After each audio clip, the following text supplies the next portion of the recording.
में मैं भाषण दूंगी।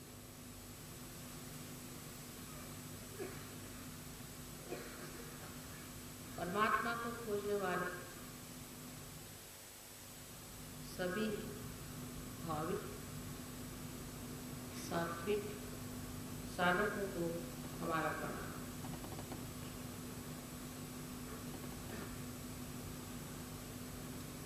आज दो तरह के गाने आपने सुने हैं। पहले गाने में एक भक्त विरह में परमात्मा को बुलाता है, इसे अपरा भक्ति कहते हैं।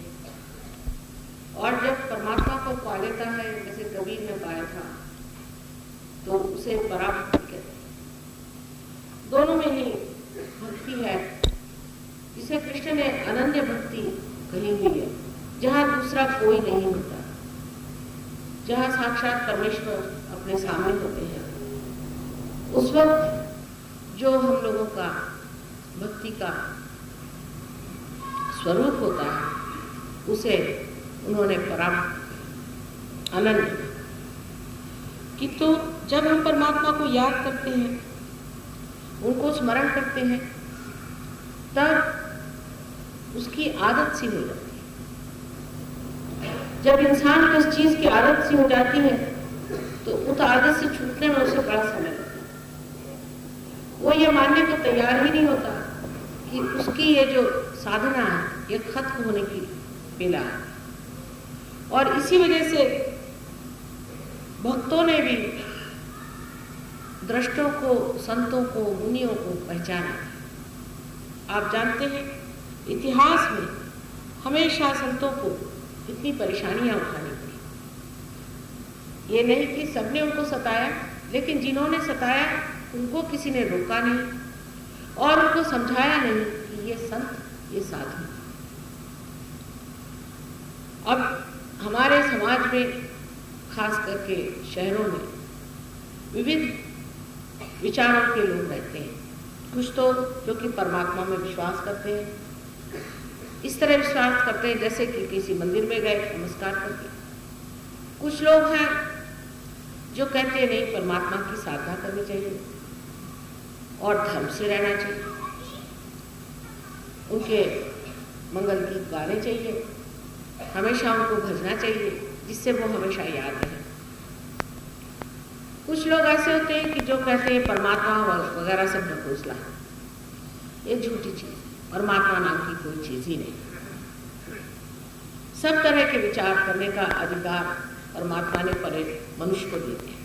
ये मनुष्य को दी हुई दे परमात्मा की ही है कि वो स्वतंत्र है, जो चाहे वो सोच सकता है इस बुद्धि से।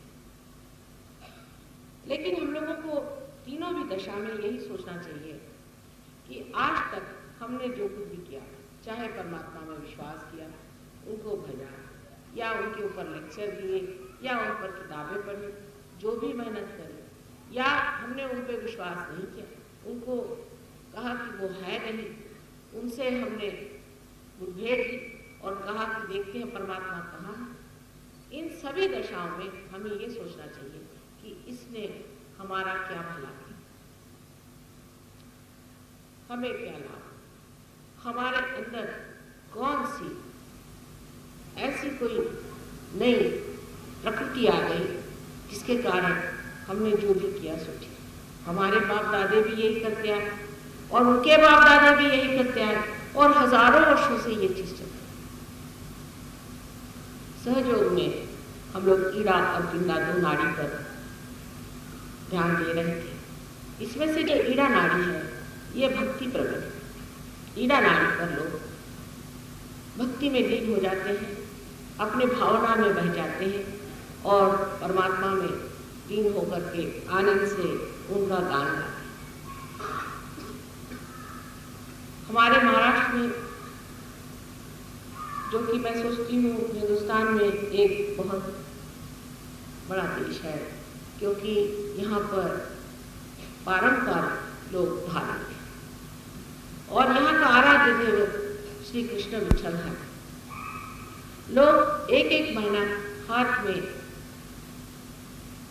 झांझर लिए हुए गाते हुए जाते हैं, विठल विठल विठल, मुंह में तंबाकू रखे अब तंबाकू जो है ये कृष्ण के विरोध है, बिल्कुल विरोध होता है, क्योंकि विशुद्धि चक्र में श्री कृष्ण का स्थान और उससे विठ्ठल विठ्ठल कह रहे हैं, श्री कृष्ण का नाम ले रहे हैं और उनका जो विरोध है उसी को मुंह में रखे चले गए। ऐसे लोग, बहुत से लोग मैंने देखे जो मुझसे आके कहते हैं कि माँ हम तो जिंदगी भर विठ्ठल ही की वारी करते रहे, हर बार वहाँ पैर गिर जाते रहे और एक एक महीना हमने मेहनत करी। बहुत से पढ़े लिखे लोग को ऐसा कहा, लेकिन हमें तो परमात्मा मिले थे। एक मुसलमान साहब थे जो कि बहुत परमात्मा को पूछते थे, अंत में वो हिंदू हो गए। उनका कि परमात्मा मुसलमान होने से तो मिलता नहीं, चलो हिंदू होकर मिल जाएगा। तो वो हिंदू होकर के वो इसी तरह से विठ्ठला विठ्ठला करते जाते थे। तो उन्होंने कहा कि पहले तो नमाज पढ़ के मेरे घुटने छिल गए थे, फिर वारी कर करके मेरे तलवे सब छिल गए, और ये सब होते हुए मैंने ये देखा कि परमात्मा तो मिला। जो विठ्ठल के सामने लोग खड़े हैं वो भी परमात्मा के पास नहीं, और जो लोग वहां जाते हैं वो भी परमात्मा के पास। हम लोग इसी प्रकार हर समय कभी कोई अखंड पाठ कर रहे हैं, कभी कोई परमात्मा को याद कर रहे हैं। इस प्रकार हम अपनी भक्ति में परमात्मा को याद करते रहते हैं। उससे एक चीज जरूर है कि परमात्मा की तरफ हमारा है। नामदेव ने कहा है कि एक लड़का अगर पतंग उड़ा रहा है और पतंग आकाश में जा रही है, उधर सब बच्चे उसके साथ खेल रहे हैं, वो बातें भी कर रहा है, सबसे मजाक कर रहा है, और ये करते वक्त भी उसका चित्त उसी आकाश के ऊपर तनाया हुआ जो उसका पतंग है उसकी ओर। इस प्रकार एक साक्षात्कारी मनुष्य का हो जाता है कि उसका पूरा चित्त उसी ओर हो। लेकिन जो नहीं हुआ, जिसने साक्षात्कार नहीं पाया, उसके लिए उचित था कि वो परमात्मा को याद करे। लेकिन ये सब करने से भी अगर परमात्मा को याद किया और परमात्मा ही नहीं मिले, जैसे आपने कहा कि या आखिर व्याकुल लोग ढूंढ रहे हैं परमात्मा, और उनको अगर परमात्मा नहीं मिले तो जरूरी है कि मनुष्य कहेगा कि हाँ परमात्मा नाम की कोई चीज है।